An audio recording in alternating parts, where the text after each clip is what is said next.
नमस्कार। इस वक्त आप देख रहे हैं किस प्रकार से जिला अस्पताल में डॉक्टरों का हड़ताल जारी है और मरीज जो हैं वे हलाकान और परेशान की स्थिति में नज़र आ रहे हैं। जानकारी निकल कर सामने आ रही है कि 21 अगस्त से अनिश्चितकालीन पर सारे जो अस्पताल जो प्रबंधन है, जो डॉक्टर हैं, वे सारे अभी 21 तारीख से हड़ताल पर हैं और यहाँ पर जो मरीज आए हुए हैं उनको देखने के लिए कोई भी डॉक्टर यहाँ पर अवेलेबल नहीं है।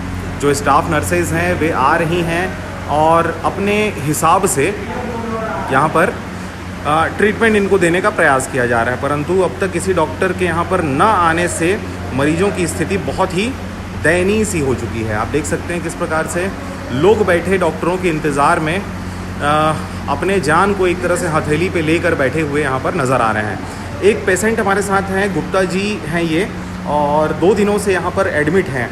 इनकी स्थिति बहुत दयनीय है, इनको ऑक्सीजन की आवश्यकता है, लेकिन कोई डॉक्टर यहाँ पर अवेलेबल नहीं है, इसलिए इनको ऑक्सीजन नहीं दिया जा सक रहा है। गुप्ता जी, क्या कहेंगे आप, क्या समस्या हो रही है आपको? मेरे को सांस लेने में बहुत तकलीफ हो रहा है, सांस लेने में बहुत तकलीफ हो रही है। ऑक्सीजन वगैरह कुछ नहीं है, डॉक्टर है ही नहीं। तो सिस्टर आते हैं, बुलाते हैं, कई बार हो गए उनको बोलते हैं, आ ही नहीं रहे कोई, डॉक्टर नहीं आ रहे हैं यहाँ पे। इनके साथ जो पेरेंट्स हैं उनसे हम बात करते हैं।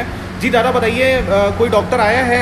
कोई डॉक्टर नहीं साहब, यहाँ कोई डॉक्टर है ही नहीं है। सब मरीज परेशान हैं, जा जा कर के दौड़ रहे हैं। केवल वो अपनी तनख्वाह पर निर्भर रहते हैं कि समय पर हमको तनख्वाह मिल रहा है, मरीज ठीक हो या न ठीक हो, हमसे इससे कुछ लेना देना नहीं है साहब। मरीज बेचारे स्वयं परेशान हैं, स्वयं परेशान हैं साहब। इस प्रकार से डॉक्टर देखा है? नहीं, कोई आके नहीं देख रहे हो, आ रहे नर्स चेक कर रहे हो, जा रहे हैं। और खाना वगैरह की क्या व्यवस्था है? खाना कुछ नहीं है यहाँ पे, बस वही रोटी दे रहे हैं और वो दाल और सब्जी बस। देखिए तो किस प्रकार से मरीज यहाँ पर परेशान हैं, लोग बुखार की स्थिति में यहाँ पर आ रहे हैं। देखिए किस प्रकार से स्थिति है, लेकिन डॉक्टर अभी तक यहाँ पर नहीं आ सक रहे हैं। ज़रूर यहाँ पर प्रशासन को, शासन को किसी न किसी रूप से डॉक्टरों की व्यवस्था यहाँ पर करनी चाहिए।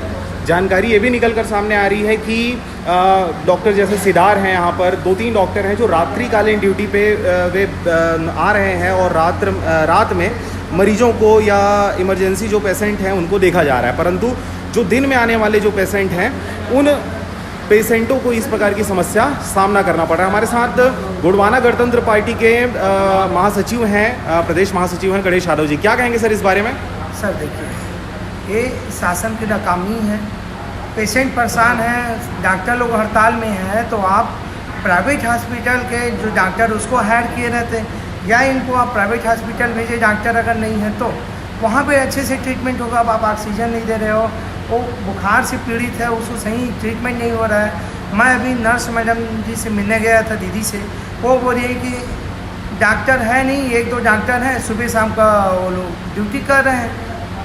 दिक्कत हो रहा है ना पेशेंट को, ये क्या दिखाई नहीं देता है क्या? वहाँ के नेता को, मंत्री को, मुख्यमंत्री को समझना चाहिए ना इस बात को, पेशेंट कितना तकलीफ में है। आप प्राइवेट हॉस्पिटल के डॉक्टर को बुलवाइए, इनका इलाज करें, इनको प्राइवेट हॉस्पिटल भेजिए, ऐसे में तो कई मरीज लोग मर जाएंगे सर। यहाँ पर क्या बोल रहे हैं सर, जैसे डॉक्टर अवेलेबल नहीं है तो नर्सों के द्वारा या रिसेप्शन में क्या कहा जा रहा है, क्या दूसरी जगह ले जाने की बात कह रहे हैं? रिसेप्शन में मैं बात किया सर, तो बोले कि 1-2 डॉक्टर हैं, बाकी सब हड़ताल में हैं, आप देख लीजिए सर, आपको जैसा सुविधा लगे हम नहीं बता सकते। मैं बोला डॉक्टर कहाँ है? डॉक्टर अभी नहीं है। अब वो डॉक्टर को मैं कहाँ कहाँ ढूंढूँ, इतना बड़ा हॉस्पिटल है, जिधर देखो उधर पेशेंट रोते भी लगते पड़े हैं। अब अभी देखिए गुप्ता जी है, सांस में दिक्कत है इनको, अब इनको ऑक्सीजन की ज़रूरत है, या जो भी है वो डॉक्टर जाने आके चेक करना चाहिए, सुबह से नहीं आया है, दिक्कत हो रहा है सर। क्या लगता है अभी जो डॉक्टर अनिश्चितकालीन हड़ताल पर हैं अपने कुछ मांगों को लेकर, क्या उनकी मांगें जायज़ हैं? क्या कहेंगे आप, उनकी मांगों को पूरा करना चाहिए प्रशासन के द्वारा? देखिए सर, डॉक्टर भगवान का रूप है, डॉक्टर का मांग, हर मांग जायज़ है।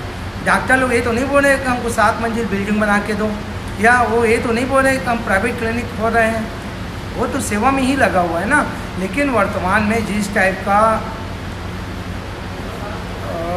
क्या बोलूँ मैं उसको, होना चाहिए जी इलाज होना चाहिए, वैसा हो नहीं पाता है यहाँ पर। हमको ऑक्सीजन की ज़रूरत, ऑक्सीजन है ही नहीं है, हम मरे जा रहे हैं रात भर, कल से परेशान हैं हम।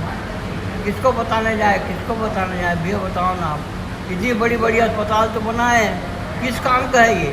इतने बड़े बड़े डॉक्टर हैं, स्पेशलिस्ट डॉक्टर हैं यहाँ पे, कोई काम के नहीं, कहीं पर भी कोई काम के नहीं डॉक्टर।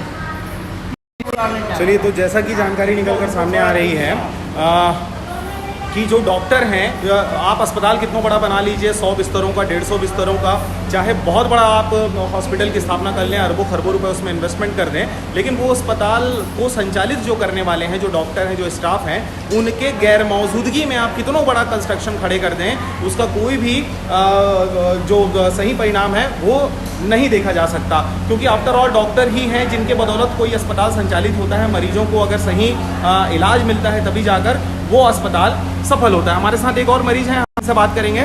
जी भैया, अपना नाम बताइए। सर, मेरा नाम टेकराम टंडन है, मैं लोरिंग ब्लॉक से आया हूँ जी। ग्राम मेरा गिलजपुर है, ग्राम पंचायत रजपालपुर है। बताइए क्या समस्या हो रही है? सर, गुरुवार को रात में एडमिट हुआ, मेरे पेट में दर्द है। पेट में दर्द होने के बाद डॉक्टर साहब लोग जैसे तैसे अपना इलाज किए हैं। उसके बाद मुझे 3 दिन से भूखा कुछ नहीं जा रहा, बोतल चढ़ा दी जाती है। रात को 10 बजे बोतल चढ़ाते हैं, रात को 3 बजे बोतल उतारने के लिए बोतल को लेकर मरीज को सीढ़ी दर सीढ़ी भटकना पड़ता है। रात को बोतल उतारने वाले तक नहीं रहते, पूरे स्टाफ सोए रहते हैं रात में। जगाओ तो जगते नहीं, हमारे पास टाइम नहीं है, अपना निकाल लो या तो बंद कर लो। इस टाइप की वो बातें करते हैं यहाँ के स्टाफ लोग। देखिए, कितनी बड़ी बातें बता रहे हैं भाई साहब कि यहाँ पर आप बॉटल लगे आप सीढ़ियों को उतर कर वहाँ पर जाते हैं, ताकि आप कहते हैं कि बॉटल आप निकाल दीजिए। इस प्रकार की यहाँ पर व्यवस्था है। सुनने में भी आया है कि जो शौचालय है वो शौचालय की स्थिति भी बहुत दयनीय है। यहाँ पर बदबू पूरा भरा हुआ है। जब हम इस कमरे पे आए तो फिर पूरा शौचालय का बदबू यहाँ पर देखने को मिल रहा है। उसकी साफ सफाई के लिए भी कोई व्यवस्था नहीं की गई है। हमारे साथ कुछ महिलाएं भी हैं, हम इनसे बात करेंगे। चाची, आप अपन नाम बताओ, का समस्या लेके आए हवा और का डॉक्टर मनात हमें इलाज कराए बर निर्भय होकर बताएंगे। सुबह खाना है, डॉक्टर नरा सबसे डॉक्टर है। हमारे बुखार लेके आएंगे। तो डॉक्टर वगैरह आए हमें चेक करे बर ना, सारी सुई लगा गई। तो डॉक्टर नहीं देखे हैं? कब से एडमिट हैं आप? हमारा 3 दिन हो गया। 3 दिन हो गए। तो 3 दिन में एक बार भी डॉक्टर नहीं आए? डॉक्टर तो नहीं आए, बाकी मैडम मनाते सुई लगा के चले जाते हैं। मैडम मनाते सुई लगा के चले जाते हैं। भाई, आप क्या कहना चाहोगे यहाँ की व्यवस्था के बारे में? क्या है सर, सेफ्टी पूरा गंदगी है। बाथरूम है, क्या उनको अस्पताल छोड़कर अनिश्चितकालीन हड़ताल करना चाहिए? जायज़ है हड़ताल नहीं करना है। हड़ताल आप बोल रहे हैं कि नहीं करना चाहिए? करना चाहिए। उनकी कुछ मांगे हैं डॉक्टरों की, जो प्रशासन से वो मांग रहे हैं, उनकी मांगे जायज़ है क्या? उनको हड़ताल के जरिए ही वो मांगे मनवा सकते हैं या फिर कोई दूसरा तरीका भी इख्तियार करना चाहिए? कोई तरीका है सर, ऐसी बात नहीं है, जायज है इसकी बात। बाकी हॉस्पिटल छोड़ के नहीं जाना चाहिए। जी बिल्कुल, अस्पताल छोड़कर नहीं जाना चाहिए, क्योंकि अगर कोई हॉस्पिटल आ रहा है तो वो डॉक्टरों के बदौलत ही आ रहा है, डॉक्टरों पर भरोसा करके आ रहा है। लेकिन यहाँ पर डॉक्टरों के नहीं होने से यहाँ पर मरीजों को खासा तकलीफों का सामना करना पड़ रहा है। मैं एक बार आपको शौचालय का दृश्य दिखाना चाहूँगा। स्थिति बहुत ही ज़्यादा यहाँ पर दयनीय है। आप देख सकते हैं किस प्रकार से गंदगी है, ये कूड़ा है। अभी यहाँ पर लोगों ने शिकायत किया तो बहुत शिकायत के बाद यहाँ पर पंखा भी लगाया गया है। वो पंखा का अभी आप ये देख सकते हैं। और मैं अब आपको शौचालय की स्थिति दिखाने वाला हूँ। देख सकते हैं किस प्रकार से यहाँ पर गंदगी है। बहुत ही ज़्यादा वहाँ पर बदबू है। अगर जो लोग हमसे लाइव जुड़े हुए हैं, मैं चाहूँगा कि खबरों को, इस लिंक को ज़्यादा से ज़्यादा शेयर करें, लोगों तक, आम जनमानस तक इसकी जानकारी जाए। और हम शासन प्रशासन से और यहाँ के प्रबंधन से निवेदन करेंगे, रिक्वेस्ट करेंगे कि जल्द से जल्द डॉक्टर को वापस हड़ताल से वापस लाया जाए, ताकि मरीजों की जो समस्याएं हैं, तकलीफ़ें हैं, उन तकलीफ़ों का समाधान किया जा सके। जाते जाते एक बार फिर से गणेश जी के पास चलते हैं। सर, क्या कहेंगे अंतिम जाते जाते? जी सर, मैं सभी डॉक्टरों से हाथ जोड़कर निवेदन करूंगा, वो आए, पेशेंट को देखें, और शासन प्रशासन अगर उनका बात नहीं मान रहा है, शासन उसका, तो हाई कोर्ट का रास्ता अपनाएं। लेकिन पेशेंट को इस टाइप का तकलीफ में मत रखें और सभी डॉक्टर जल्दी से जल्दी वापस आ जाएं। जी बिल्कुल। तो सरकार से निवेदन किया जा रहा है कि आपके विरोध करने का तरीका अलग हो सकता है। आप अपनी ड्यूटी बखूबी अदा करें। आप काली पट्टी बांध सकते हैं, काला कपड़ा पहन सकते हैं, लेकिन आप अपनी जिम्मेदारी तो कम से कम पूरी कीजिए। आपकी मांगों को आज नहीं कल तो मान ही लिया जाएगा। लेकिन जो पेशेंट जो अभी तकलीफ पा रहे हैं, हो सकता है कहीं के जान पे अभी खतरा भी मंडरा रहा है, लेकिन अगर आप अपनी जिम्मेदारी का निर्वहन नहीं करेंगे और इस दौरान अगर कोई पेशेंट अपना दम तोड़ देता है तो इसकी जिम्मेदार आखिर कौन होगा? एक बड़ा सवाल है। आप कमेंट पर अपनी राय रख सकते हैं। बाकी हम चाहेंगे कि सभी डॉक्टर वापस से अपने कार्यक्षेत्र में आएँ, लोगों की जो समस्याएं हैं उनका समाधान करें। फिलहाल आप देख रहे थे आरजे रमझाझर, मैं हूँ पुखराज सिंह। चैनल को लाइक कर, सब्सक्राइब कर, खबरों को ज़्यादा से ज़्यादा शेयर करें। फिलहाल मुझे दीजिए विदा, नमस्कार।